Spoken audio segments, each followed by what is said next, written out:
Hello students, welcome to my channel. Solve करते हैं concept of physics के SHM chapter से सब्जेक्टिव एक्सरसाइज का question number 58।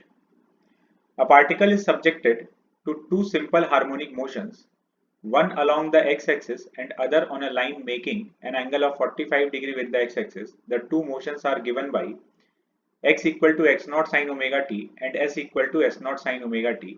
Find the amplitude of the resultant motion. तो एक particle पर दो एसएचएम का इक्वेशन सुपर इम्पोज हो रहा है। एक x के अलोंग एसएचएम हो रहा है और एक x के साथ में 45 डिग्री एंगल बनाते हुए। तो इन दोनों का सुपरपोजिशन हुआ तो रिजल्टेंट मोशन का हम लोग को एम्पलीट्यूड बताना है। तो दो डिस्प्लेसमेंट है एक दूसरे से 45 डिग्री पर, तो बेसिकली दो वेक्टर हो गया 45 डिग्री पर। तो रिजल्टेंट डिस्प्लेसमेंट अगर निकालना है तो इन दोनों का वेक्टर एडिशन कर देंगे। तो ये दोनों का हम लोग वेक्टर एडिशन करने वाले हैं। Resultant displacement of the particle equal to R. तो r is equal to under root of X square plus S square plus 2xs cos 45 degree.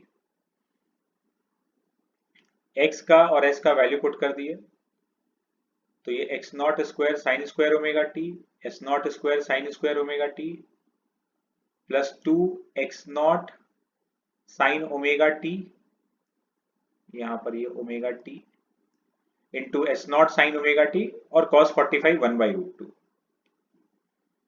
तो यहाँ पर भी साइन स्क्वायर ओमेगा टी, यहाँ पर भी साइन स्क्वायर ओमेगा टी और ये इन दोनों का मल्टीप्लिकेशन होगा तो यहाँ पर भी साइन स्क्वायर ओमेगा टी। तो पूरे में से sine square omega T common होकर बाहर हो जाएगा रूट के, तो ये साइन ओमेगा टी आ जाएगा और अंदर बचा x not square plus S not square plus √2 x not S not. तो जो इक्वेशन दिख रहा है ये एक कांस्टेंट वैल्यू हो गया, this constant value into sin omega T. तो ये एक एसएचएम का इक्वेशन दिख रहा है।